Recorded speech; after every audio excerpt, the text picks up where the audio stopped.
Então vamos iniciar o nosso estudo das quintas-feiras e para isso vamos fechar os nossos olhos, elevando o nosso pensamento até Deus, nosso Pai, rogando a Jesus, o nosso amigo, mestre de todos os instantes da nossa existência, que nós possamos absorver, assimilar estas dádivas através de amigos espirituais que em teu nome, Senhor Jesus, sempre nos amparam, amparando ao estudo, amparando e dando as diretrizes para que seja bem delineado da forma que nós temos as nossas parcas possibilidades, mas que consigamos chegar àqueles objetivos que foram previamente estabelecidos pela espiritualidade. Agradecemos o amparo da Dona Emília Santos, do tio Rolandinho, da tia Bebé, do meu pai, da dona Irma Ragazzi Martins, da dona Benedita Fernandes, de tantos outros espíritos que nos amparam. Agradecidos e contando com esta proteção, é que vamos iniciar a reunião da noite, dando graças a Deus, e que assim seja.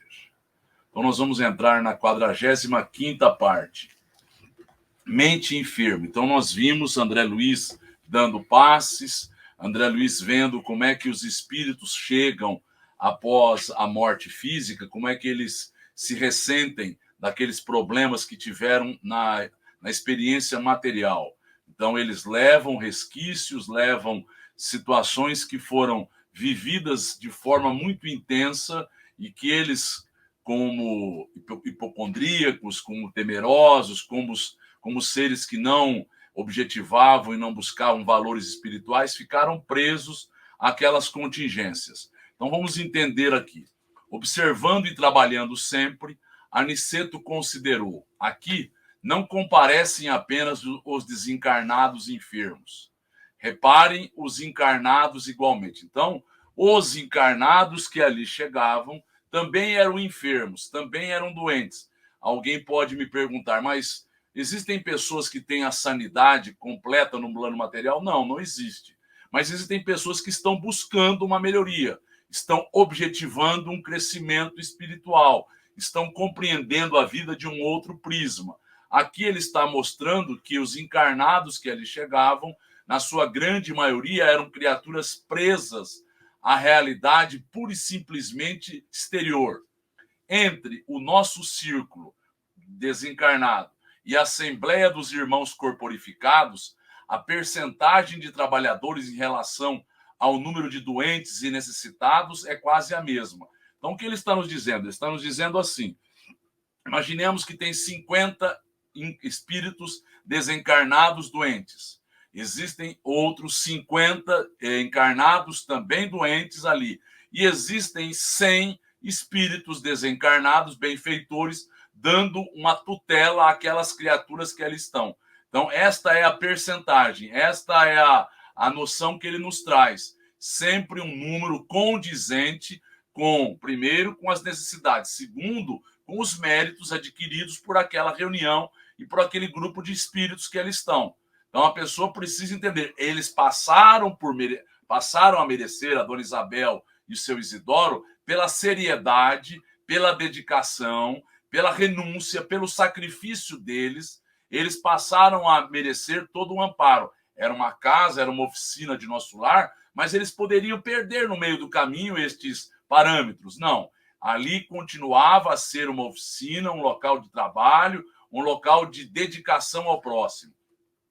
Designando um cavalheiro aprumado e bem posto, que se mantinha em palestra com o senhor Bentes, doutrinador naquele grupo. Então, ela está mostrando que o senhor Bentes era o doutrinador, era aquele preletor, aquele que falaria, era o orador do local e, portanto, era o doutrinador, no sentido de, a partir daquela sua preleção, ele iria doutrinar. E nos fala André Luiz, no livro Domínios da Mediunidade, que todo bom orador é um doutrinador e é, na verdade, um eletricista. Ele agora faz com que os circuitos obsessivos não se mantenham. Eles agora se desacoplem pela atenção que eles trazem, pelo carisma com que eles envolvem as pessoas, e as pessoas, a partir daí, se desvinculam daquele obsessor ou daquela ideia fixa ou daquela doença, daquela autoobsessão e assim por diante. Então, o senhor Bentes é um doutrinador e acrescentou: vejam, este amigo rodeado de sombra, em conversação com o colaborador de nossa Isabel, de nossa irmã Isabel. Então, ele estava rodeado de sombras. Então, Aniceto fez com que Vicente e André Luiz vissem a situação. Ouçam-lhe a palavra e depois ajuizem. Então, façam um juízo de valor posteriormente. Primeiro, ouçam, vejam o que ele está colocando. Com efeito, o cavalheiro indicado rodeava-se de pequenas nuvens, mormente ao longo do cérebro. Então, ele estava rodeado destas nuvens. E as pessoas poderão dizer por que ao derredor do cérebro em maior quantidade? Porque era uma pessoa intelectualizada, mas não intelectualizada no sentido de buscar agora respostas materiais, de ter agora os dividendos de alguma forma à sua vida. Então, a pessoa está presa na sua cabeça às emoções, às injunções intelectuais que fazem com que ele busque apenas e tão somente parâmetros que lhe atendam aos apetites, às respostas, como nós vamos visualizar, como nós vamos ver, isso vai ser muito bem estampado. A preocupação desse senhor, de nome do Dr. Fidelis, que conversa com Bentes. E Bentes tem agora uma orientação muito bem colocada, muito bem situada. Vamos entender aqui. Fixando nele a atenção, eu o ouvia distintamente. O que André Luiz está dizendo é o seguinte: mesmo à distância, eu coloquei aqueles próximos, mas mesmo à distância, quando você agora coloca a sua concentração, quando você coloca agora toda a sua vontade de entender aquilo que está sendo dito, é como se ao derredor de você aquilo passasse a não ter sonoridade. Você se concentra. Então, ele está dizendo que por ele ter colocado a atenção, ele ouvia distintamente, claramente, ele ouvia aquilo que estava sendo colocado, mesmo à distância. Veja bem, isso é muito bem interessante para que a gente entenda. Muitas vezes está uma balbúrdia, estão conversando e nós estamos interessados em ler ou ouvir determinada situação que está sendo veiculada não tão próxima a nós. Se nós colocarmos a nossa atenção, toda a nossa agora os sentidos estarão voltados àquilo. E a pessoa poderá pensar que isso é algo que não ocorre. Ocorre sim. Imaginemos assim, os nossos sentidos estão sendo trabalhados e organizados pela nossa mente, pela nossa vontade. Por que eu desenvolvo um sentido quando eu tenho agora um sentido que tenha uma deficiência? Porque um cego agora ouve muito bem. É isto. Então a pessoa pode, com a concentração dele, delinear.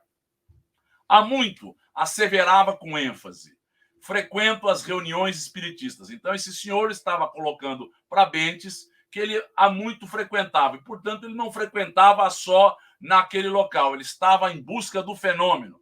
Mas não do fenômeno que ele pudesse ter as conclusões. Ele queria que o fenômeno não existisse. É diferente, como nós vamos ver. As pessoas estão em busca do quê? De confrontarem, porque elas vivem uma vida pura e simplesmente exterior. E consequentemente, aquilo vem por água naquela sua vivência, aquilo vem fazer com que ele recicle ou reavalie procuras e buscas. Então, ele está frequentando há muito tempo à procura de alguma coisa que me satisfaça. É o egoísmo. Então, ele não está querendo ter uma conclusão filosófica. Ele está buscando para a sua satisfação íntima, pessoal.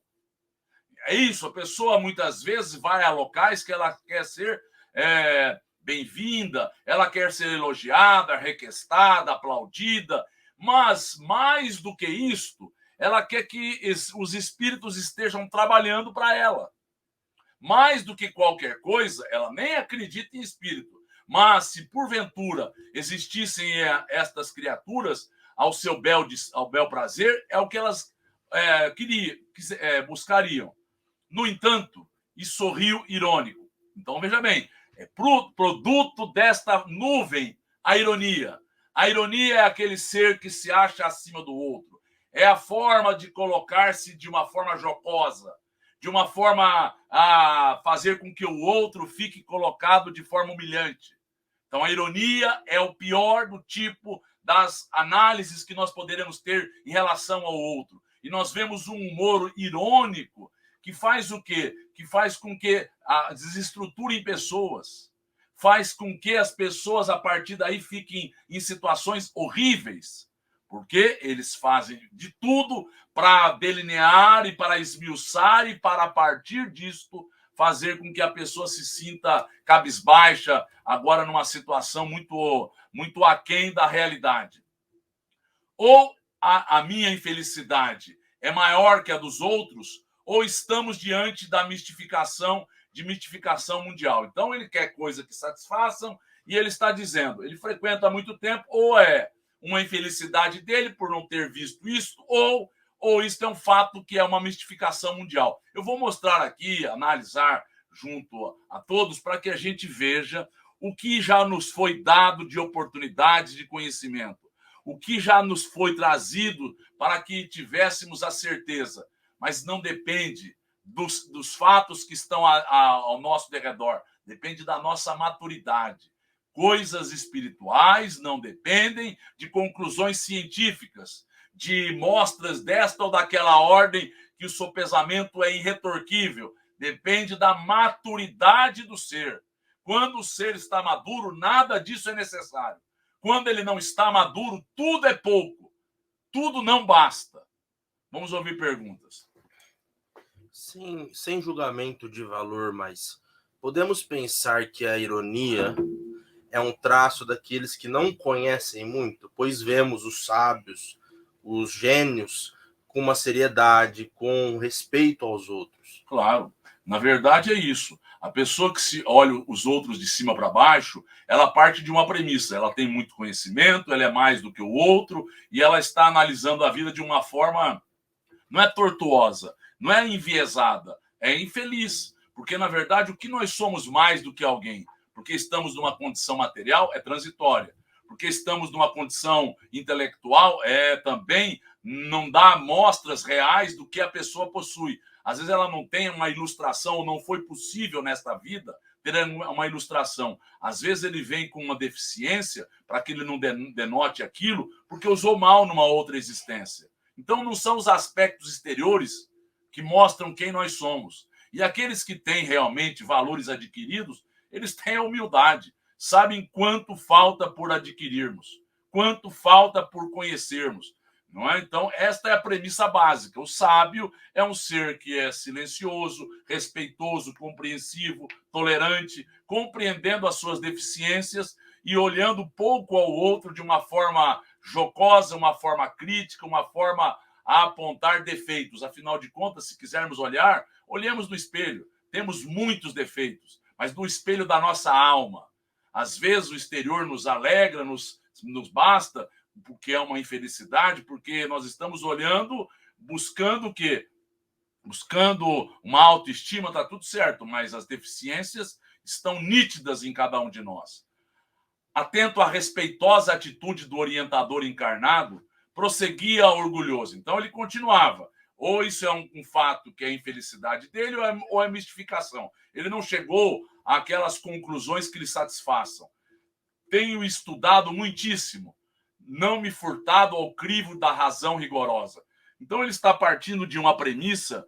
Qual é a premissa? A premissa é dele, a razão rigorosa. E aí nós temos que estabelecer alguns princípios. Quais são os princípios? As mesmas análises das coisas materiais podem ser vistas ou podem se concretizar, se efetivar a nível espiritual?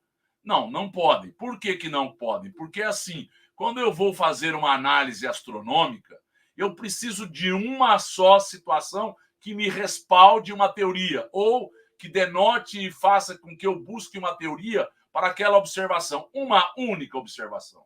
Nos aspectos espirituais não depende de nós, depende da espiritualidade. Então nós não podemos imaginar, e aqui ele vai relatar isso, que os espíritos estão agora a todo momento prontos a nos mostrar isto e aquilo.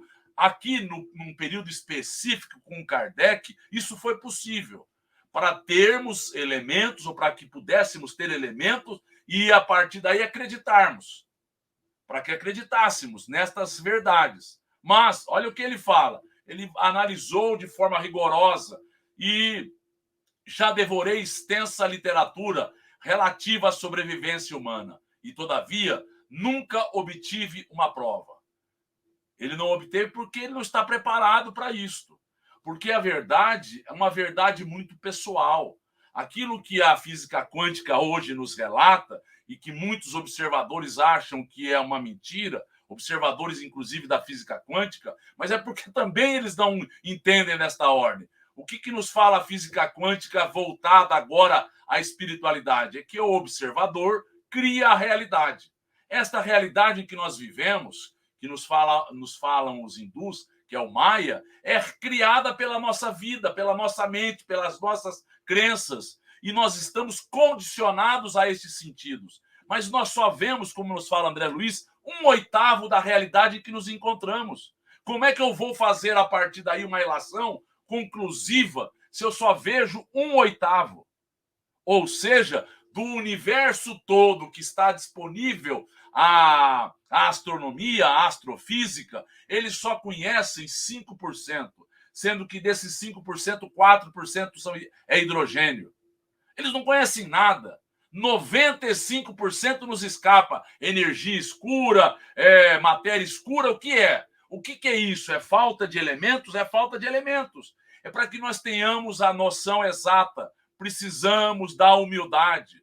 No mundo material, nos fala André Luiz, que nós só percebemos 1/8.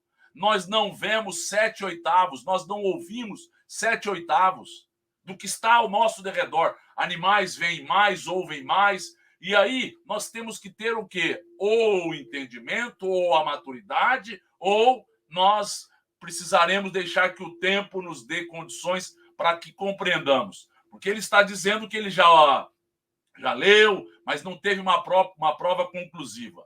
O Espiritismo está cheio de teses sedutoras, mas o terreno se mostra cheio de dúvidas. Dúvidas para quem não tem maturidade. Dúvidas para quem não entendeu o que Kardec fez a partir das mesas girantes, o que Kardec fez a partir de vários médiuns que foram utilizados na codificação. Mais de 1000 médiuns davam mensagens a Kardec, e Kardec fazia a confrontação. Primeira coisa, o bom senso. Segundo, ele via se aquilo tinha, além do bom senso, se aquilo era a coisa concludente, se as coisas não eram contrárias, que algo refutava a outra. Então ele fez uma análise criteriosa, baseado nisso ele fez o quê? Um arcabouço. Ele criou os postulados básicos da doutrina espírita. É o que nós vamos ver adiante. Mas cheio de dúvidas porque o ser não se debruça e não faz ilações tão simples, mas tão singelas. É que a arrogância, a prepotência faz com que o ser fique envaidecido e orgulhoso. E a partir daí ele tem uma distorção maior de realidade. Ele não enxerga. Não é que falta inteligência, não é isso. A inteligência, às vezes, é muito bem desenvolvida. Falta a maturidade, falta o estofo interior que lhe dê agora o equilíbrio para que ele compreenda. Quantas almas muito inteligentes, mas imaturas. Imaturas espiritualmente falando. Não estão afeitas, não estão prontas, não estão preparadas e refutam. E acham que a matéria pode responder à matéria. A matéria pode criar a matéria. Isso é algo inacessível ao bom senso. Nada é criado por si mesmo. Nada pode gerenciar a si mesmo. Óbvio. Precisa ter algo externo. Então você pega um computador, você precisa entender que alguém programou, alguém delineou, alguém criou as circunstâncias. Então a gente imaginar que as coisas por si só, de forma aleatória, se concretizaram, é desconhecer a realidade maior da vida.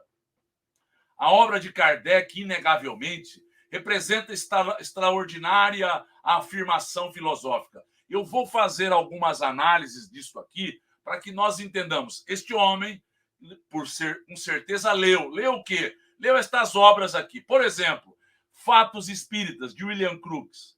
William Crookes, então, nós estamos no ano de 1943. William Crookes, no final do século XIX, ele lança esse livro. Ele era o homem mais conceituado à época da ciência.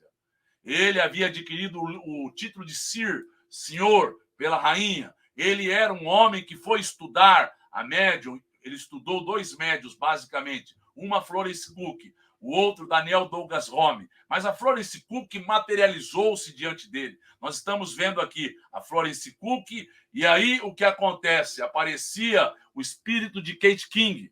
E ele sopesou, ele agora conversou, ele agora fotografou, ele agora colocou ela agora em parafina as mãos. Ele fez de tudo. Ele fez de tudo. Ah, mas as pessoas olham hoje as materializações, o que eles acham? São fotografias. Vejamos como era feita a época. Como é que a fotografia tinha? Qual era a capacidade dela? Primeiro. Segundo, o local era mais escuro porque eles tinham a luz à vela. Então, entendamos a situação. Porque para não criar problemas a este ectoplasma que estava sendo doado. Então, mas tudo foi analisado por quem? Por homens sábios. Ele que encontrou o quarto estado da matéria, ele que encontrou o elemento químico thallium, ou seja, um homem conceituado que pôs a sua reputação em jogo. Criou a Sociedade de Estudos Psíquicos, a Sociedade de Estudos Psíquicos, para quê? Para estudar basicamente esses fenômenos, junto com outros sábios. Nós estamos aqui, diálogo com os céticos. Alfred Russel Wallace, junto com Charles Darwin, trouxe o quê? A teoria da evolução. Este homem está dialogando com os céticos, por quê? Porque ele está mostrando a veracidade da doutrina espírita, dos fenômenos mediúnicos e da imortalidade da alma.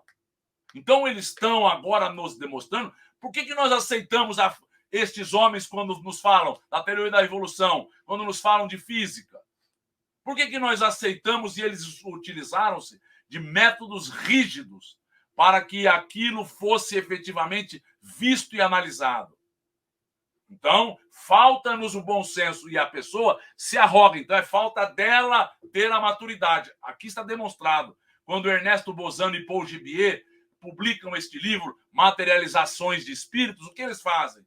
Eles mostram por A mais B os espíritos se apresentando, os espíritos a partir daí, por exemplo, na Inglaterra, deixando a impressão digital. O espírito chamado Walter, que a partir daí deixa a sua impressão digital. E ela é confrontada. Muitos outros depois vão dizer que aquela impressão digital era do dentista dele. Mentira! Aqui está colocado por Ernesto Bozano, refutando e mostrando que aquilo foi visto, foi confrontado por peritos. Então, Ernesto Bozano também lança Animismo ou Espiritismo, e ele mostra que as duas situações, animismo é proveniente do próprio ser encarnado e espiritismo são provenientes dos espíritos. César Lombroso, que era alguém que refutava, o maior criminalista italiano, um homem de uma reputação muito grande, lança hipnotismo e espiritismo. Este homem, Dr. Fidelis, deve ter lido, mas não chega às conclusões que eles chegaram por quê? Por empáfia, por arrogância, por imaturidade. Eu tenho que compreender. O tempo de cada um é um tempo muito pessoal. Alexandre Aksakoff lança o Animismo e Espiritismo. Ele era um homem, diplomata russo, filósofo, escritor, jornalista, era um homem conceituadíssimo à época na Rússia.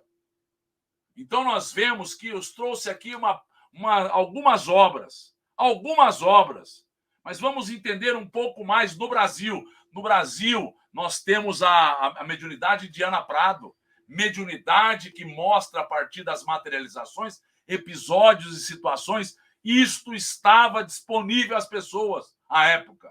Então, nós vemos aqui Frederico Figner, que foi até Ana Prado, teve a presença da sua filha, Marta, que havia desencarnado.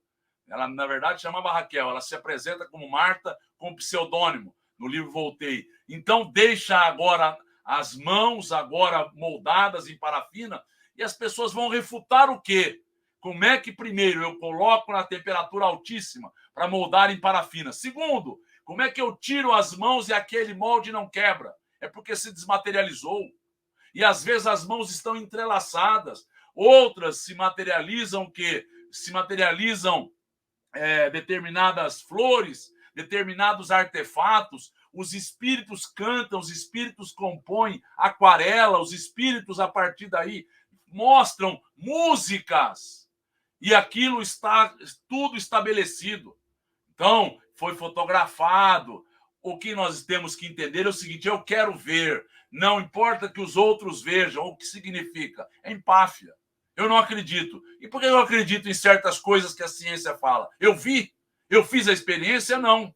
É porque é conveniente, é porque faltam elementos de maturidade, é porque o ser não está pronto. Quando o ser está pronto, qualquer coisinha basta para que ele compreenda.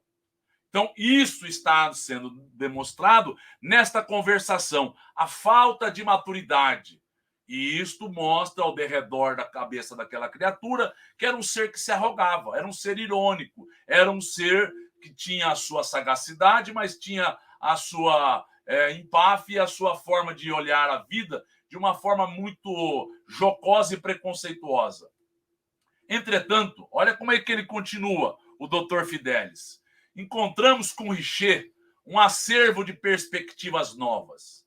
A metapsíquica corrigiu muitos voos da imaginação, trazendo à análise pública observações mais profundas sobre os desconhecidos poderes do homem. Então nós vemos aqui o seguinte: Charles Richer, ele foi ver, ele foi analisar, eu vou mostrar aqui, ele foi ter várias experiências, era um homem boníssimo, como nós vimos uma mensagem através de Humberto de Campos. Faltava a ele esta credulidade, faltava a ele este elemento que daria à sua inteligência possibilidade de um direcionamento melhor. Mas ele cumpriu um papel.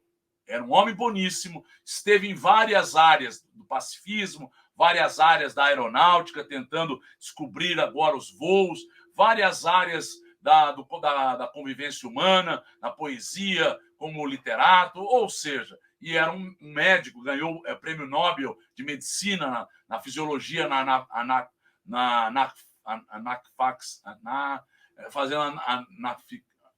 fazendo o estudo da alergia, então choque anafilático, tudo isso ele fez esse estudo. Muito bem. Então, o que nós estamos mostrando? Ele teve a sua participação. Ponto. E aí, o que ele está dizendo é o seguinte: apesar da doutrina espírita trazer isso, nós temos Richer, que é um contraponto. E Richer, a partir daí, faz o quê? Ele vai observar de forma profunda. Lembremos-nos quem era Allan Kardec, um homem que estava relacionado a 17 academias. Nós lembremos que quando Napoleão chegou, a universidade ficou tolhida. E ele vai participar de vários liceus, de vários agrupamentos de fisiologia, de literatura, de gramática, de várias coisas, para que mostrasse que esse homem tinha um cabedal, tinha um conhecimento, era respeitado, era um homem, mas aqui ele veio, Richer, para uma tarefa. E a tarefa qual era? Auxiliar, assim como William Crookes, assim como Camille Flammarion, assim como outras personalidades iriam ajudar. No exame destas verdades científicas, o mediunismo foi reduzido em suas proporções. O que faz Charles Richer? Charles Richer vai mostrar, ou ele acredita, que tudo é produto do homem. Que isso que se apresentou era um sexto sentido a ser desenvolvido em alguns. Não é sexto sentido, não é um sentido físico, é um sentido espiritual. A gente está equivocado imaginando que nós vamos desenvolver um sentido físico. Não, é um sentido espiritual. Esse sentido espiritual, nós vamos ver, quando nós desenvolvermos, ficará conosco para sempre. Quando nós trabalharmos ele da melhor forma, ele ficará conosco. E aí, ele reduziu isto. É verdade. Porque ele não acreditava. Ele não tinha esta maturidade espiritual para receber. E o Cristo vai visualizá-lo e vai perguntar aonde está aquele homem, que era vivaz, que era agora perguntador. Nós demos as melhores condições para que ele voltasse ao cenário material, ele teve tudo, mas agora ele está chegando a algumas conclusões, como eu vou mostrar. Mas agora já é tarde, o tempo já se esvai, é hora de trazermos de retorno ao plano espiritual. Precisamos de um movimento, esse senhor Dr. Fidelis dizendo, de um movimento de racionalização, ajustando os fenômenos a critério adequado. Todavia, meu caro Bentes, vivemos em paisagem de mistificações sutis, distantes das demonstrações exatas. Então, ele está dizendo que está distante. Eu trouxe aqui algumas situações interessantes. Na Vila Carme, Charles Richer, o que viu? Na Vila Carme, ele viu fenômenos interessantíssimos. Ele estava certa feita com Gabriel Delaine, e ele ali, o espírito de Bien Bon, que era um hindu, se apresentou, se materializou, e o que ele fez? Olha bem o que ele fez. Ele faz um tubo, e este tubo faz com que o espírito fosse soprar neste tubo, e a continuidade do tubo tinha uma solução aquosa de bário. Se ele tivesse gás carbônico, ou seja, se ele fosse, segundo a premissa dele, encarnado, aquilo iria ficar turvo. E ele pediu para o espírito assoprar e ficou turvo. Qual foi a concepção dele? Que aquilo era material. Um outro espírito se apresentou e se mandou cortar o cabelo. Ele foi analisar em microscopia, foi ver que era material. Qual a conclusão que ele chegou? Que a ectoplasmia, as materializações eram provenientes do espírito humano. Sim, quem doa é o espírito humano. Mas quem se fez visível, quem se apresentou é o desencarnado. É um ser inteligente, com autonomia, que responde, que fala, que anda, que concatena, que faz lógicas. E aí ele viu isto, mas ele ficou agora preso ao quê? Que aquilo, e ele viu que aquilo voltava. Ele deu certa feita uma substância luminescente para que este agora a ser desencarnado se fizesse visível. E quando volta a energia para o médium que doou, ele ficou luminescente. Então ele chegou a conclusões que não foram as conclusões que Gabriel Delaine, que viu as mesmas experiências, chegou. O espírito desencarnado, para se apresentar no plano material, precisa de energias físicas. O ectoplasma é semimaterial, mas a parte material se faz visível. E a partir daí, mas o espírito está aqui. Mas por que não é tão... Porque nós estamos entendendo que é uma materialização do que é possível. Materializações luminosas, materializações perfeitas ocorreram, sim, com Chico Xavier. Nem com Peixotinho. Aqueles que viram grande médium Peixotinho, viram Mirabelle, viram Ana Prado, viram outras materializações, nenhum teve a eficácia e a veracidade, a beleza das materializações de Chico Xavier. Por quê? A materialização dele tinha fluidos mais elevados. Fluidos que a espiritualidade podia trabalhar em maior quantidade. Aqui depende muito do grupo em que estão. Então, olha o que ele fala. Então, vivemos em paisagem de mistificações sutis, distante das demonstrações exatas. Na verdade, a gente tem que entender. A gente tem que entender o processo. A gente tem que compreender quais são as dificuldades. Nós temos que nos colocar no lugar. Os espíritos se fizeram, mostraram impressão digital, moldaram em parafina, deixaram grafado, deixaram aquarelas pintadas. O que nós queremos mais?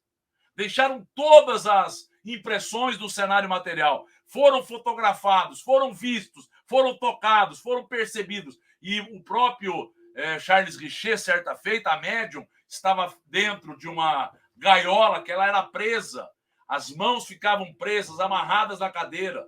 Ele entrou e ele viu ela quase que em um estado de torpor. E viu o espírito que estava lá, assim como viu William Crookes. Mas qual foi a conclusão dele? Ele não chegou a alguma conclusão. Ele trouxe uma experiência, ele trouxe coisas interessantes, trouxe. Mas ele não chegou às conclusões necessárias. Tinha uma certa vaidade, muito provavelmente, como nós vamos ver aqui. Olha aqui, vamos lá, vamos ouvir perguntas. Um espírito como esse, né, sábio, que foi dado uma tarefa para alterar o estado geral das coisas, né, confirmar outras coisas, não se aproveitando e até atrapalhando certo ponto. Já, por exemplo, igual o Charcot, já reencarnou anônimo sem possibilidades? O Charcot, vou mostrar aqui adiante. Eu não sei de reencarnação dele, mas ele era uma pessoa boníssima. Ele participou tentando evitar problemas mundiais de guerra. Ele participou em várias situações que ele teve uma mente atilada, bondosa. Então foi levado em consideração a boa vontade dele. E foi levado em consideração também esta falta de credulidade deste espírito. Porque os estudiosos que analisam a posteriori, que têm um bom senso, veem que era a mesma análise feita por Aristóteles. Faltava um ingrediente, faltava um elemento, faltava alguma coisa para que ele entendesse o mecanismo pleno. Não entendendo, ele chega a conclusões parciais. Não entendendo reencarnação, não entendendo imortalidade da alma, as conclusões são parciais. E aí é levado em consideração a estrutura espiritual, o estofo espiritual, a intenção que ele teve e assim por diante. Mas vamos entender e continuar. Olha o que ele faz com a metapsíquica. Ele faz o seguinte, ele divide o estudo dos fenômenos metapsíquicos em períodos, em etapas. O primeiro período, segundo ele, é o período mítico, que vai dos primórdios até Mesmer, em 1776. Então, vai dos primórdios da condição humana no processo evolutivo, e com o Mesmer nós temos agora o fim desse período mítico, porque começa a partir daí o período magnético. Período magnético em que Mesmer vai fazer as magnetizações, vão fazer com que as pessoas possam ser curadas, e de Mesmer até as irmãs Fox, nós temos este período mítico, ou melhor, período magnético, que vai até 1847. Então, no condado de Hadesville, estas irmãs Fox promovem aqueles fenômenos em que as batidas se fazem e, posteriormente, 69 anos depois, o espírito que disse que estava ali, que havia sido enterrado, é encontrado abaixo de uma estrutura desta casa. Então, Charles Rosman é encontrado ali, a ossada dele. O terceiro período seria o período espirítico, das irmãs Fox, passando por Kardec e chega até William Crookes. Ele respeitava William Crookes. Nós vemos aqui a Sociedade de Estudos Psíquicos, que começa na Inglaterra, depois tem na França, depois tem nos Estados Unidos, e depois elas vão tendo outros nomes, mas muito bem. Mas, segundo ele, é o período espirítico, que é findado no ano de 1872 com a participação agora de William Crookes. Não há como ele desconhecer quem era William Crookes, o maior sábio. E, posteriormente, o período científico, que vai de William Crookes até os dias de hoje, passando pela metapsíquica. Então, ele agora coloca os fenômenos psíquicos baseados nesta sua análise desta ordem. Muito bem. O que nós podemos refutar ou analisar? Eles participaram para corroborar, para entender, para mostrar os elementos, dando embasamento à doutrina espírita. A doutrina espírita é o consolador prometido pelo Cristo.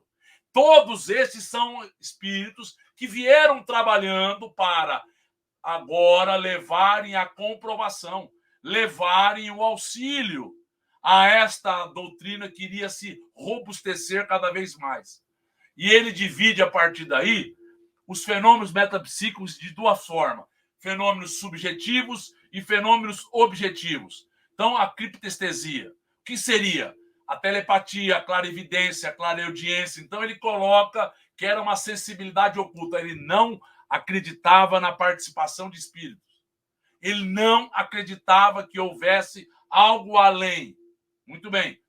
Depois, o desdobramento astral era algo produto do ser. Posteriormente, a xenoglossia, falar em outras línguas. Ele vai dar explicações baseadas no quê? No inconsciente, baseado em outras análises, mas não acreditando na participação de vidas passadas, não acreditando na participação de entidades espirituais, a dupla personalidade da mesma forma. E ele chega ao mediunismo, mas colocando um ponto de interrogação.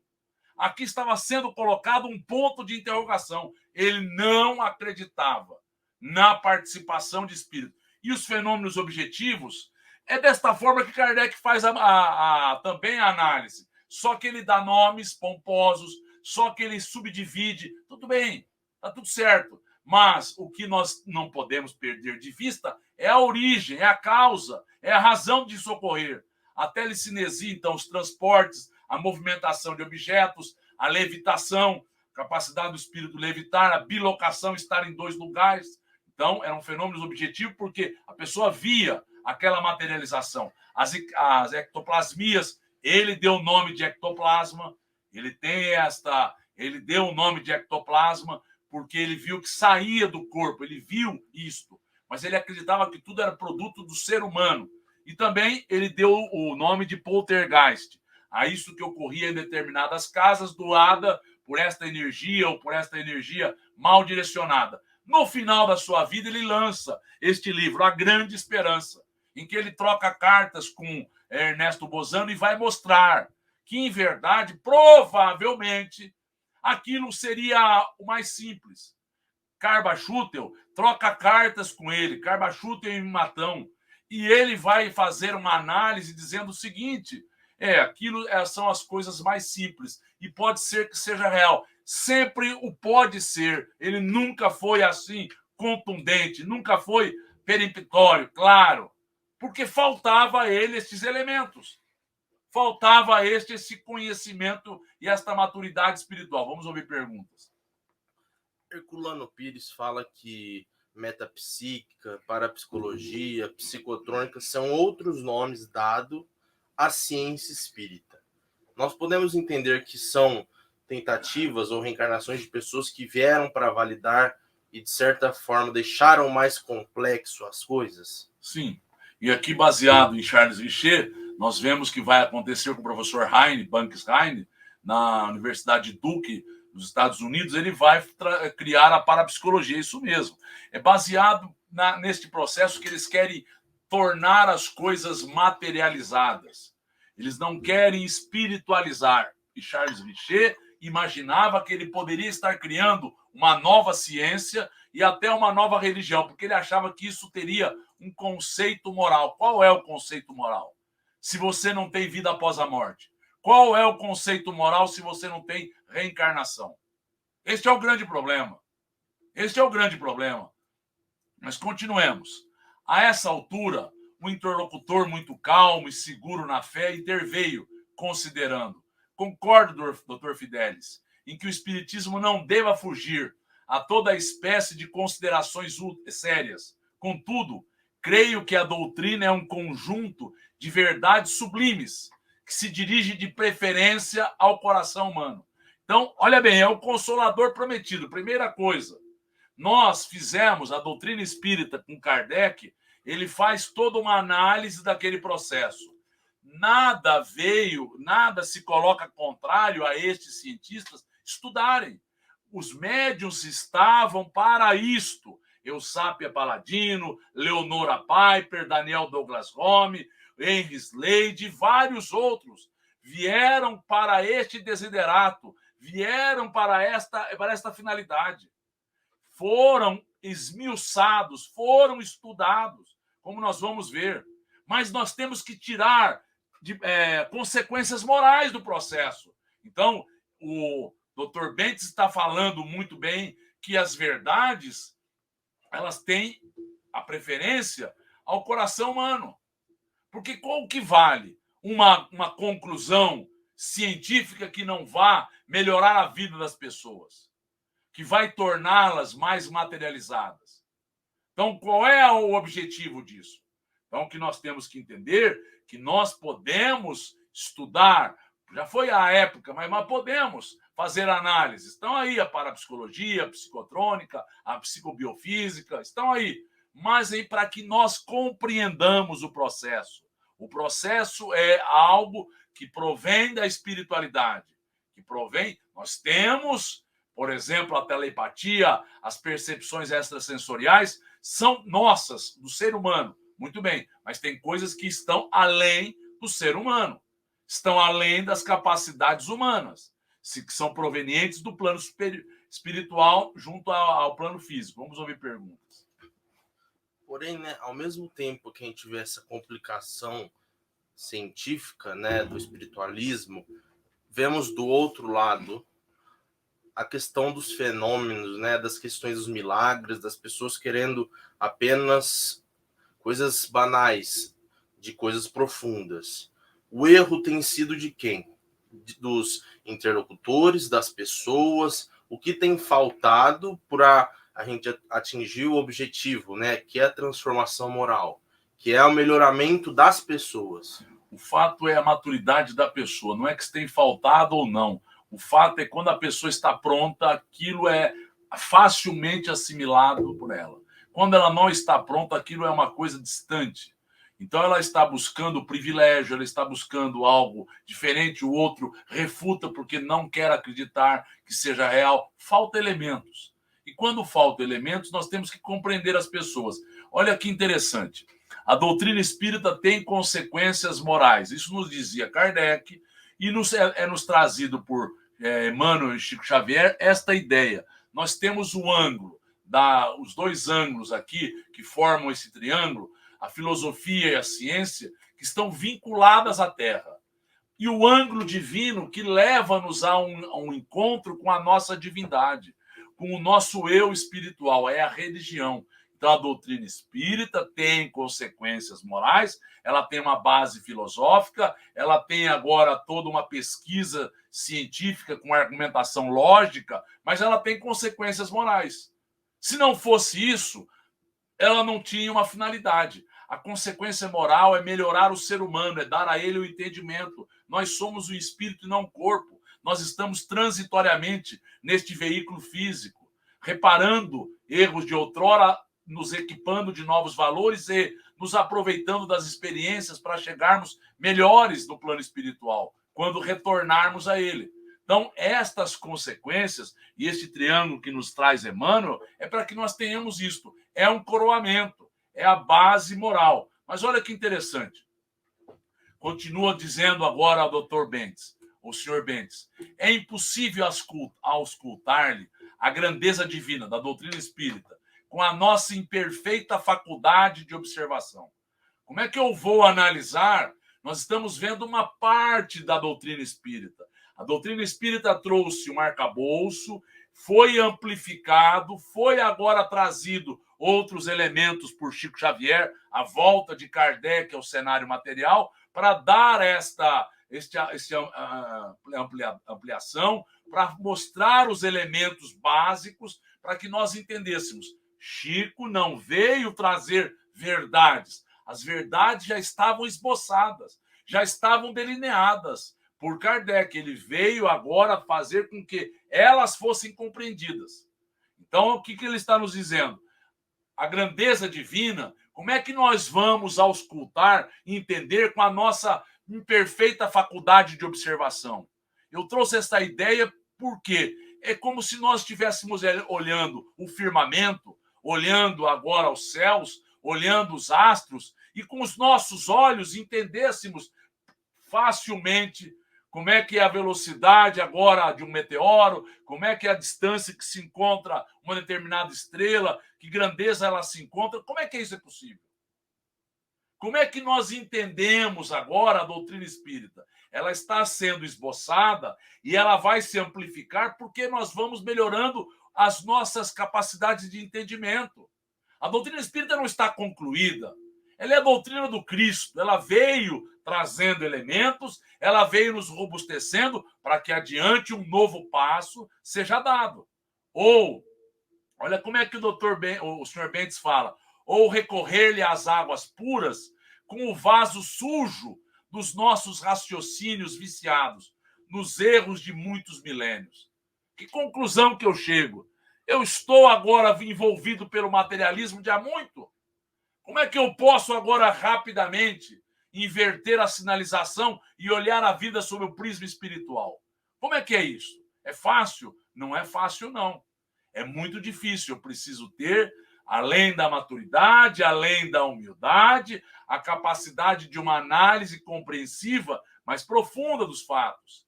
Ao demais, temos aprendido que a revelação de ordem divina não é um trabalho mecânico em leis de menor esforço.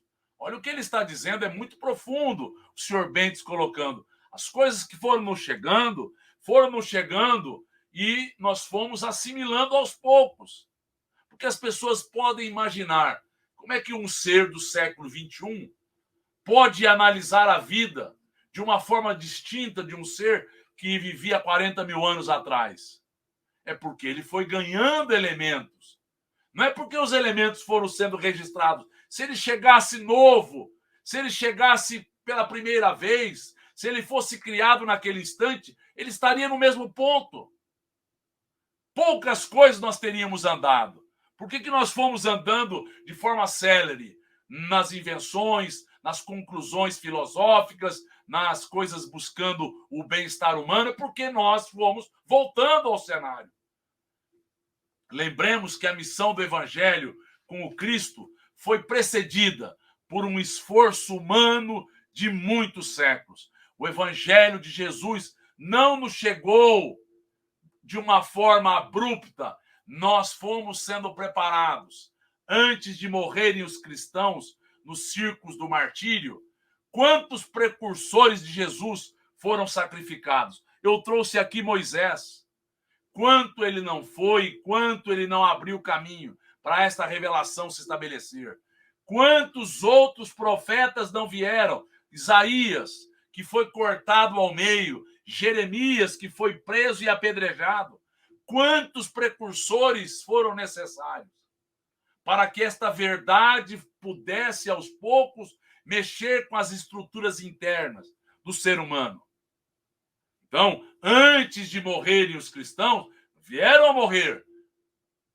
Mas antes disso, e por que eles deram as suas vidas? Porque eles foram aquelas criaturas que outrora mostraram, vacilaram, erraram, profetizaram, aprenderam, amadureceram e agora estavam prontos a darem as suas vidas por uma verdade maior. Então ele está nos mostrando que a coisa é sequencial, que a coisa tem um dinamismo, tem toda uma evolução. Olha que interessante que ele vai dizer. Primeiramente, devemos construir o receptáculo. Ou seja, primeiramente, deveremos construir os elementos para que nós entendamos. Em seguida, alcançaremos a bênção. Se eu não me preparo, como é que eu estou pronto a conhecer uma verdade?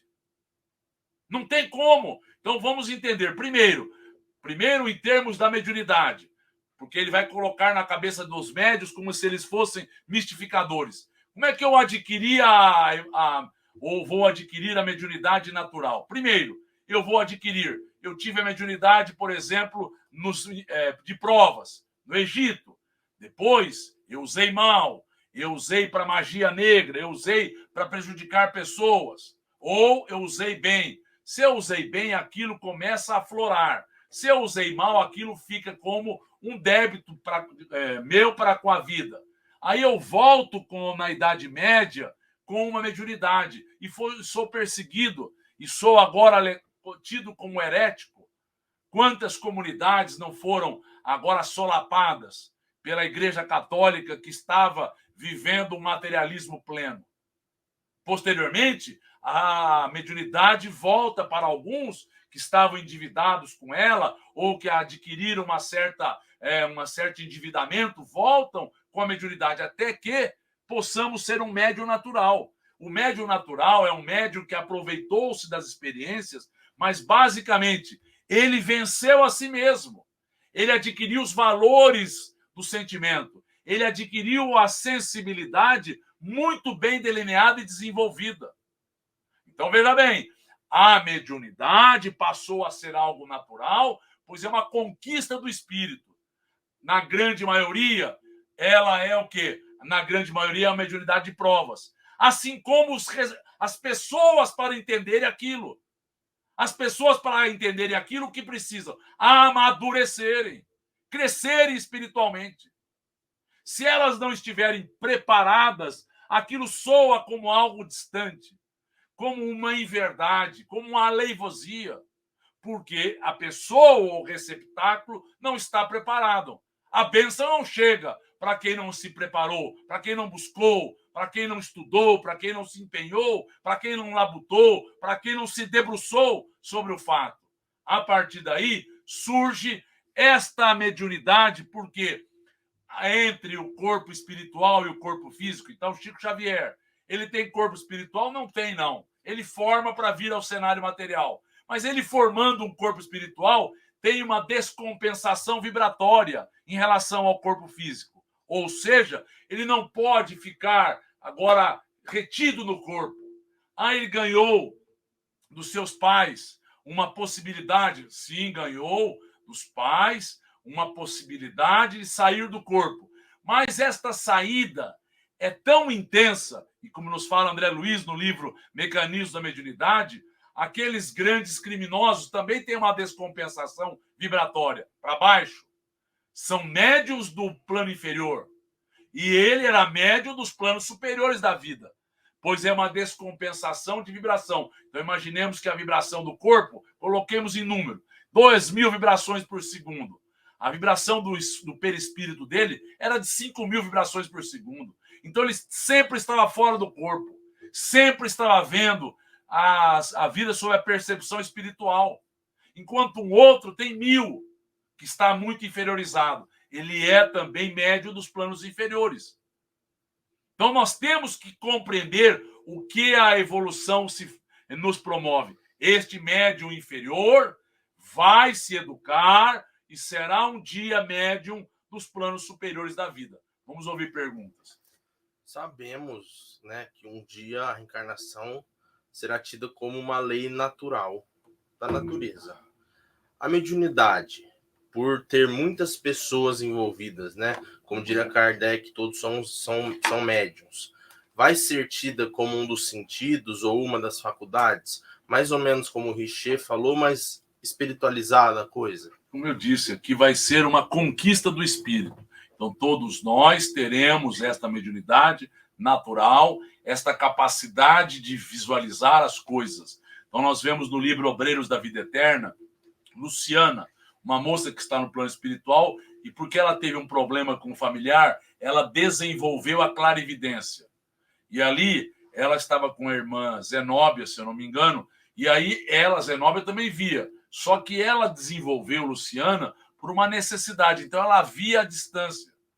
Então, ela se projetava. Ela tinha essa capacidade porque teve uma necessidade no plano espiritual de socorrer. Ela voltará com essa descompensação, ela voltará. Se ela tiver um corpo que lhe faculte, uma família que lhe faculte essa exteriorização, ela o será. Se ela não o tiver, ela terá dificuldades. Por quê? Porque ela desenvolveu, mas falta a ela a conquista. Aqui é uma conquista efetivada, ninguém tira. Não é um empréstimo, não é uma necessidade apenas, é a boa utilização, é vencer a si mesmo, é dar à sua vida uma conotação espiritual da existência, e isso ficará conosco pela eternidade. E isto fará com que nós sejamos seres que teremos, no caso, a intuição como algo comum na nossa existência, um sentido espiritual muito bem desenvolvido. Mas olha, continuando aquilo que é colocado pelo Sr. Bentes. A Bíblia, sagrado livro dos cristãos, é o encontro da experiência humana, cheia de suor e lágrimas, consubstanciada no Velho Testamento, com a resposta celestial, sublime e pura, no Evangelho de Nosso Senhor. O que ele está nos colocando aqui? Ele está nos colocando o seguinte, olha lá, ocorreram profetas, ocorreram este povo nômade, este povo que foi agora, que viveu uma série de problemas. Este povo agora chorou, suou, labutou, e este povo, por ter feito isso, recebeu como resposta do alto, como bênção do alto, o evangelho. A vinda de Jesus é o coroamento àquele povo que teve tantas dificuldades, tantos atropelos, tantos povos agora comandando a eles. Eles eram rebeldes, eles eram orgulhosos, tudo isso é verdade. Mas eles puderam, a partir daí, receberem algo que viria como resposta do alto. É isso que nós temos que entender. Eu trabalho, a resposta se faz. Eu me dedico, o amparo se estabelece. O cavalheiro, que respondia pelo nome de Dr. Fidelis, sorria de modo vago, entre a ironia e a vaidade ofendida. Porque ele está mostrando, você está querendo algo que você tem que se preparar para. Não dá para que você queira e você receba. Não é você estudar apenas, você mudar as suas perspectivas de vida. Bentes, contudo, não perdeu a oportunidade e continuou.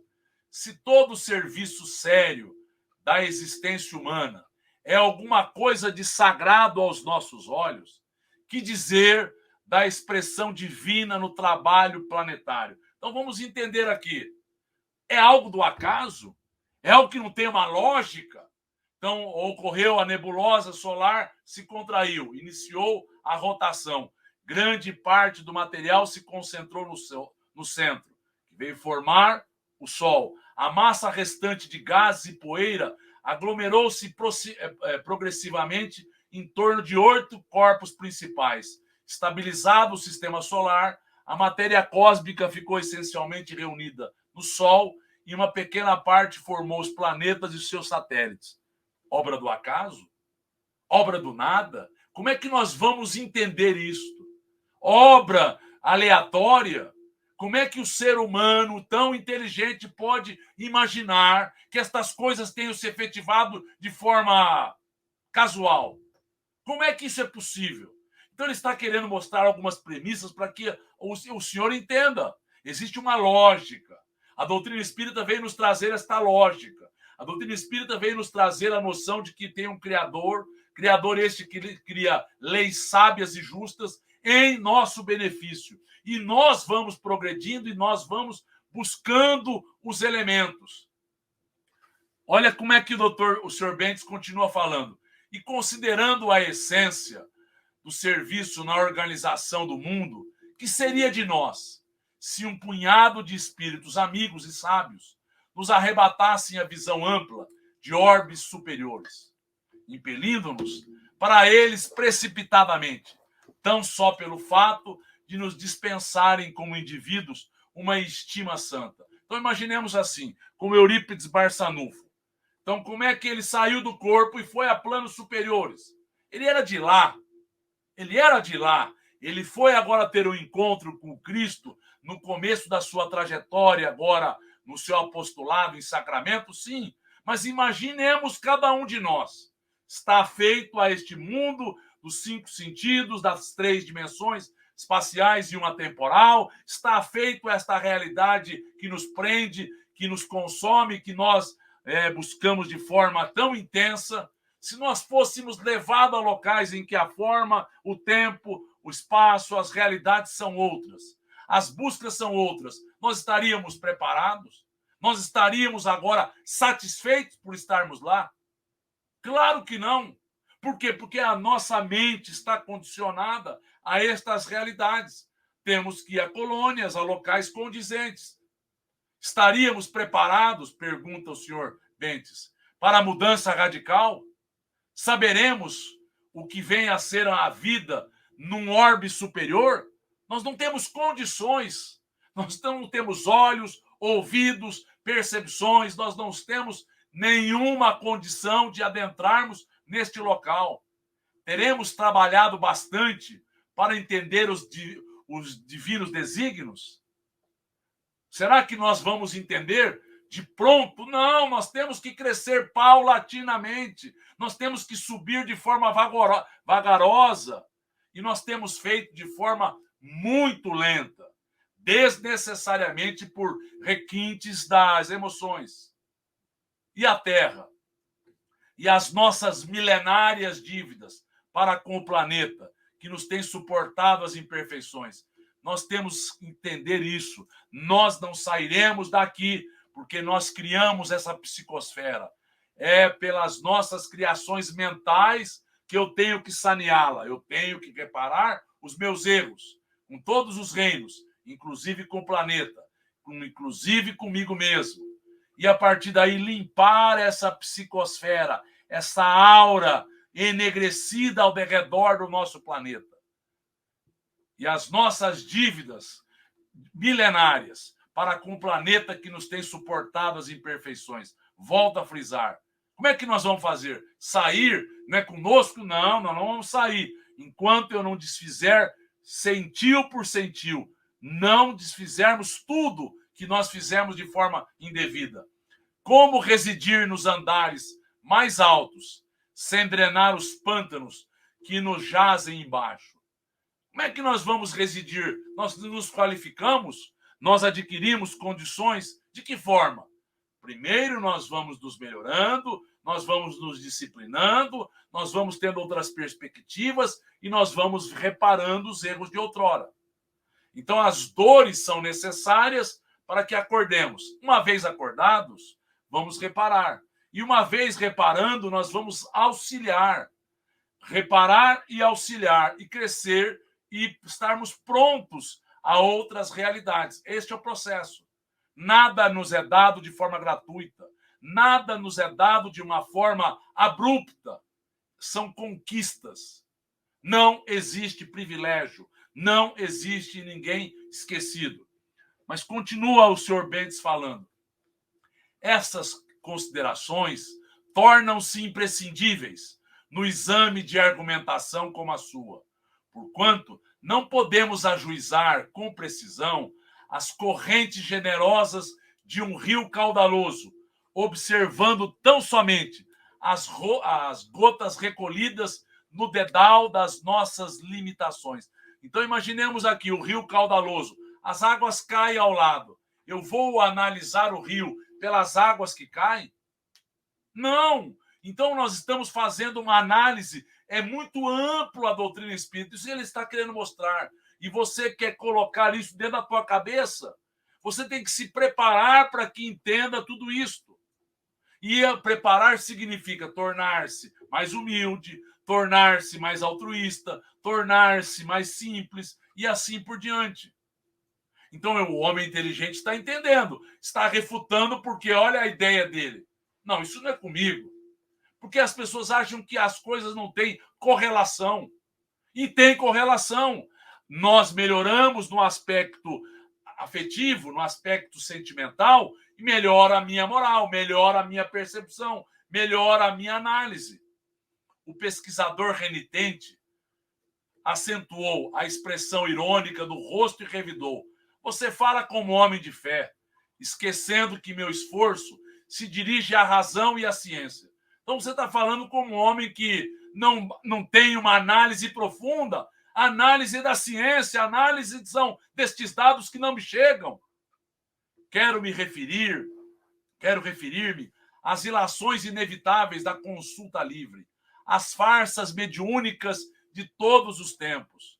Você está informado de que cientistas inúmeros examinaram as fraudes dos mais célebres aparelhos do mediunismo, na Europa e na América. Ora, que esperar de uma doutrina confiada a mistificadores continentais? Então, o que a pessoa imagina? Existiram mistificadores? Existem. Existiram e existem. Existem pessoas que fraudaram? Existem e existiram. Existem pessoas que se beneficiam? Existem. Mas isso não significa que a doutrina, a partir daí, está chamuscada. Eles que criaram problemas para eles mesmos. A doutrina é santa. A doutrina está muito bem delineada. Ai destes homens que querem chamuscá-la. Ai destes homens que querem criar problemas a si mesmos. Que se venderam, que se perderam no meio do caminho. Tiveram oportunidade de redenção, mas não souberam utilizar-se disso. Olha como ele continua nos colocando. Bentes respondeu muito sereno e ponderado. Está enganado, meu amigo. Estaríamos laborando em erro grave se colocássemos toda a responsabilidade doutrinária nas organizações mediúnicas. Então, os médiums, olha aqui, os médiums foram trancafiados, foram amarrados, foram colocados em camisa de força, os médiums foram vistos, os médiums foram colocados em gaiola, fizeram de tudo, pesaram eles antes, durante e depois a reunião de materialização, tudo isso foi visto. No entanto, os médiuns são simples colaboradores do trabalho de espiritualização. Eles são instrumentos. A doutrina é muito mais do que isto. A doutrina está respaldada pelo Cristo, nos traz uma argumentação sólida, nos traz argumentos e elementos para que nós tenhamos uma vida espiritualizada. Cada um responderá pelo que fez, das possibilidades recebidas. Como também nós seremos compelidos a contas necessárias algum dia. Tudo que nos chegou, tudo que nos foi dado, se nós não soubermos utilizar, ai de nós, não poderíamos cometer o abuso, o absurdo, de atribuir a concentração de todas as verdades divinas somente na cabeça de alguns homens, candidatos a novos cultos de adoração.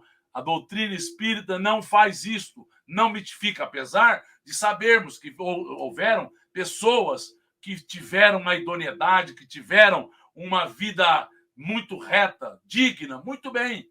Mas o que nós não podemos é imaginar que cada um desses seres estava repleto de verdades que não podiam ser contestadas e avaliadas. Sempre pode ser. A doutrina, doutor Fidelis, é uma fonte sublime e pura, inacessível aos pruridos individualistas de qualquer de nós. Fonte na qual cada companheiro deve beber a água da renovação própria. É isto. Muito bem colocado. É uma fonte límpida. E não somos nós, com as nossas percepções e avaliações, que vamos chamuscá-las. É que nós não amadurecemos para que isso possa ser feito. Então, nós vemos aqui Eusápia Paladino sendo analisada por Charles Richer, nós vemos Leonora Piper, nós vemos aqui Daniel Douglas Holmes sendo analisado, sendo visto, e vários outros. Mas não é isso. Alguns erraram, alguns fraudaram, alguns cometeram equívocos, muito bem. Mas outra coisa interessante os métodos de avaliação estavam equivocados muitas vezes. Eles não queriam que acontecesse em outras vezes as situações. Não favoreceram. Mas continuemos. Então, o Espiritismo, qual é? É uma doutrina que tem a crença em Deus, inteligência suprema, causa primária de todas as coisas, a crença na imortalidade da alma, que nós estamos. Existe a pré-existência, nós existimos antes e vamos existir depois desta vida. A crença nas vidas sucessivas da reencarnação, que se expressa na lei de causa e efeito. A crença agora na comunicação dos espíritos desencarnados com os encarnados, através da mediunidade. E na pluralidade dos mundos habitados, que estabelece uma solidariedade. Então, Kardec esboçou os postulados, o arcabouço, através das obras destas 5, mas também de outras, o que é Espiritismo, e da Revista Espírita. Então, a doutrina espírita é um arcabouço, neste momento, que é o que nós podemos assimilar, é o que nós podemos entender, mas que nos dá respostas, que nos dá parâmetros e que nos abre uma senda para que possamos agir no bem. Vamos ouvir perguntas. Devemos nos preocupar em convencer o outro? Ou simplesmente cortar uma conversa sem parecer arrogante? Na verdade, a gente não precisa convencer e não deve buscar convencer, porque a hora de cada um e o exemplo é muito mais importante. Então, nós temos que estudar, fazer a nossa parte, vivermos com convicção, que isso fará com que os exemplos possam arrastar. Porque as palavras podem comover, mas a pessoa não está pronta. Quando a dor se fizer, quando as dificuldades se estabelecerem, quando ele estiver maduro, ele virá. Então, a gente pode trazer alguns elementos, mas não fiquemos contrafeitos, não fiquemos chateados, porque cada um tem o seu tempo. Olha aqui que eu trouxe, como o Felipe havia perguntado, de Charcot. Quanto às fraudes mediúnicas a que se refere, é forçoso reconhecer que a pretensa infabilidade científica tem procurado converter os mais nobres colaboradores dos desencarnados, ou seja, os médiuns, em grandes nervosos ou em simples cobaias de laboratório. Então, não é só a metapsíquica. Os estudiosos quiseram fazer o quê? Os estudiosos quiseram mostrar que isso era uma anomalia, era um problema. Charcot o que fazia? Charcot estudou agora a histeria, e a histeria, eles achavam que estava ligada ao útero, então era da mulher. E ele mostrou que ela estava ligada também aos homens, porque ela tinha um aspecto de epilepsia, tinha algumas crises. E ele faz o quê? Ele faz agora uma análise na Salpêtrière, em Paris, e lá chegam as pessoas doentes. E nestas pessoas ele vai fazer primeiro a hipnose, fazendo com que a cura se efetive, e depois ele vai demonstrar que estas pessoas que tinham esta sensibilidade eram pessoas que tinham histeria, que tinham epilepsia, que tinham desvios de comportamento. Então ele vai fazer às quintas-feiras na Salpêtrière, abrindo ao público estes experimentos, aonde eram mostradas as grandes médiums.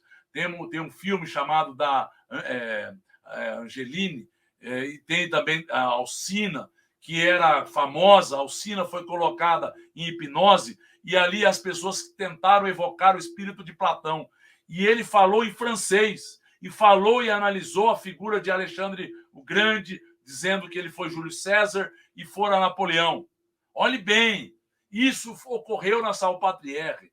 Então nós vemos que existiram vários episódios ali.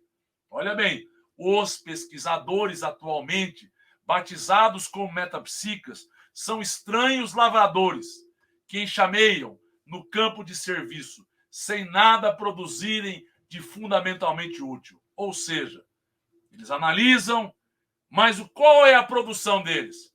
Inclinam-se para a terra, contam os grãos de areia e os vermes invasores, determinam o grau de calor e estudam a longitude, observam as disposições climáticas e anotam as variações atmosféricas. Mas, com grande surpresa para os trabalhadores sinceros, desprezam a semente.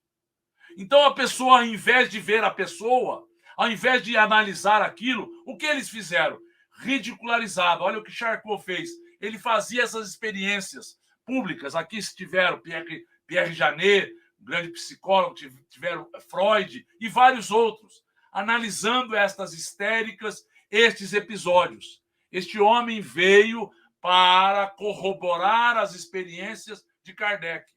E, ao invés disso, o que ele faz? Ele ridiculariza, de alguma forma, estas médiums, estas mulheres que ele colocou como histéricas.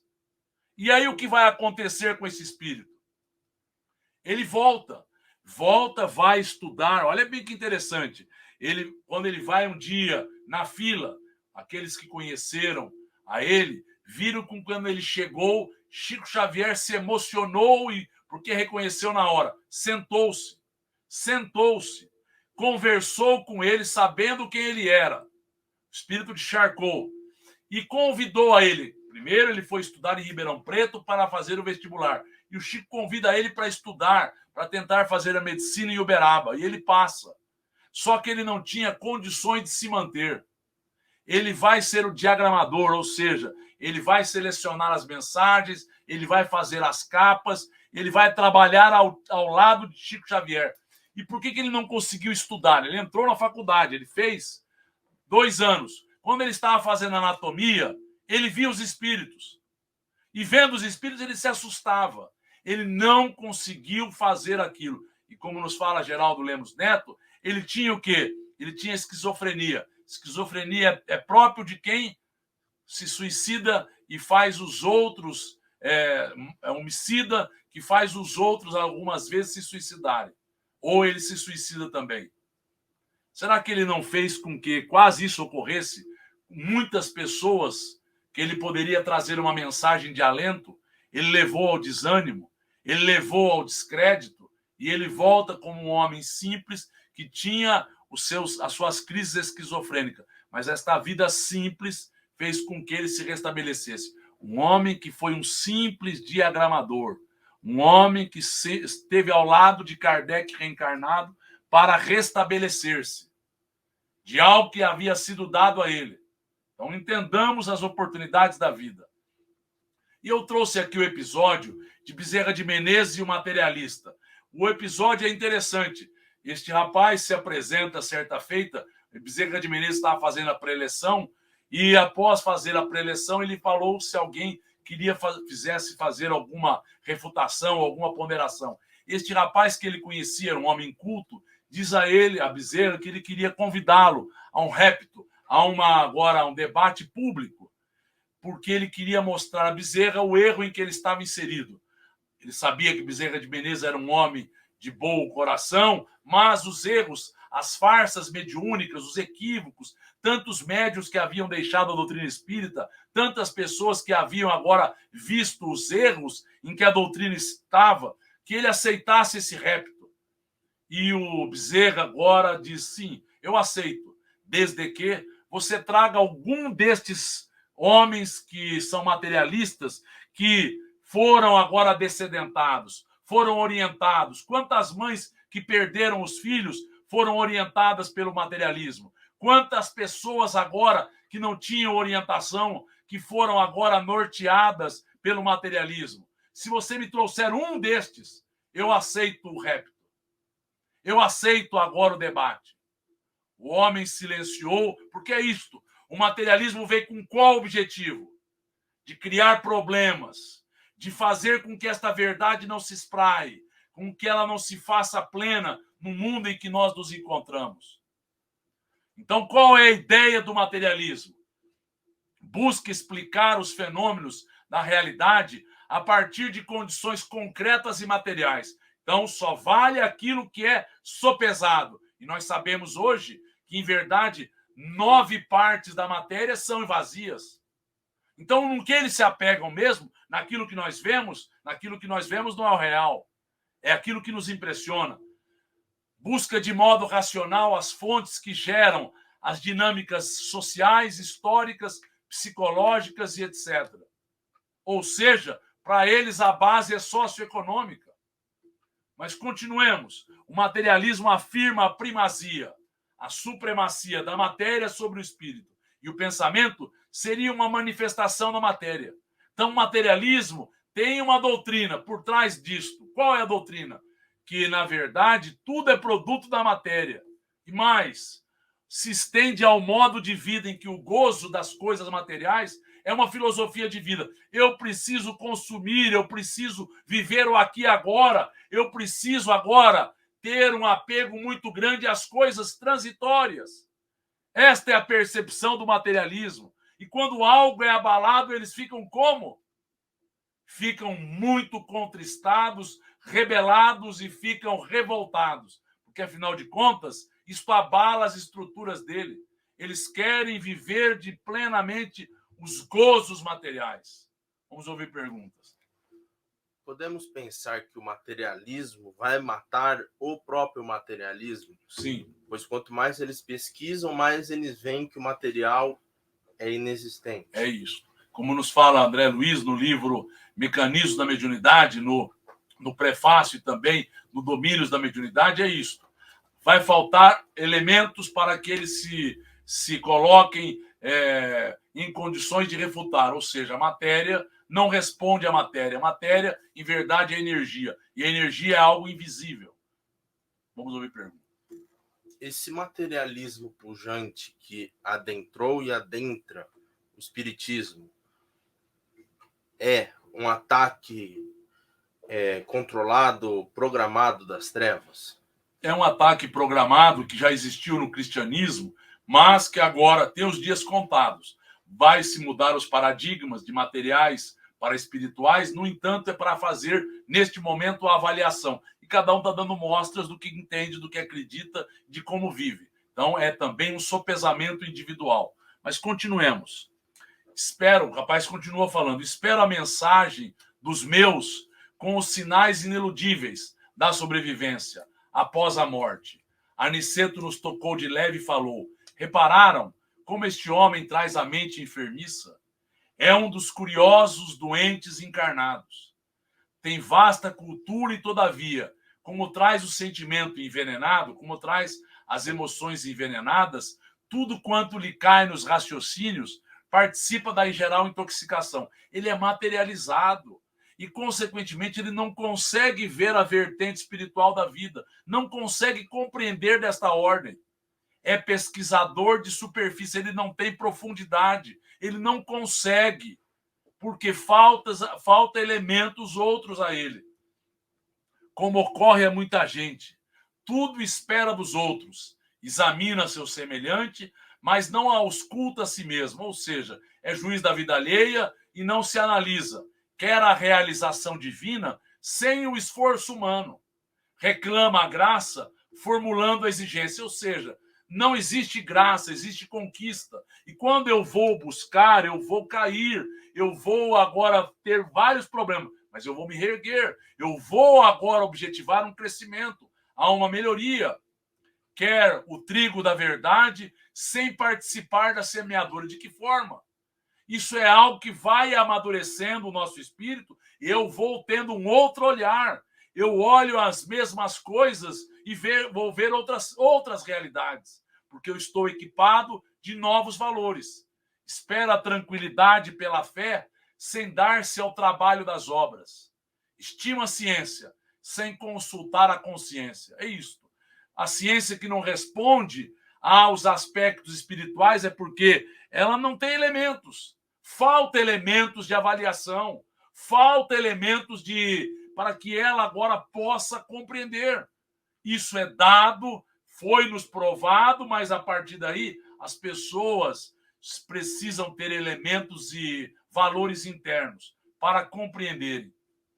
Prefere a facilidade, sem filiar-se à responsabilidade, e vivendo no torvelinho de continuadas libações, agarrado aos interesses inferiores e à satisfação dos sentidos físicos em caráter absoluto, está aguardando mensagens espirituais. Então as pessoas vão em busca de mensagens, e as mensagens chegaram, e aí?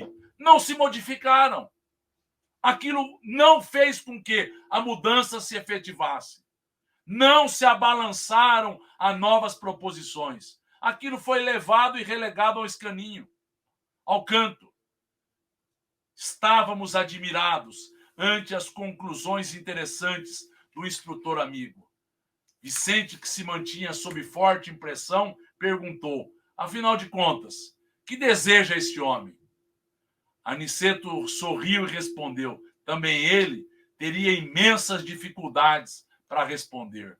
Para nós outros, Vicente, o doutor Fidelis é um desses enfermos que ainda não se dispuseram a procurar o alívio pelo demasiado apego à sensação. Ou seja, ele está preso a estas ilusões. Ele está preso aos sentidos. Ele está preso ao materialismo. E, consequentemente, como é que ele vai visualizar? Como é que ele vai entender? Como é que ele vai agora absorver tanta bênção e tanta beleza? Faz-se necessário que ele se modifique para que o seu receptáculo esteja em condições de compreender. Então, não serão isto e não será aquilo que trará a ele conclusões. Não será isto e aquilo que trará as conclusões necessárias ao espírito dele. Pode chegar qualquer coisa.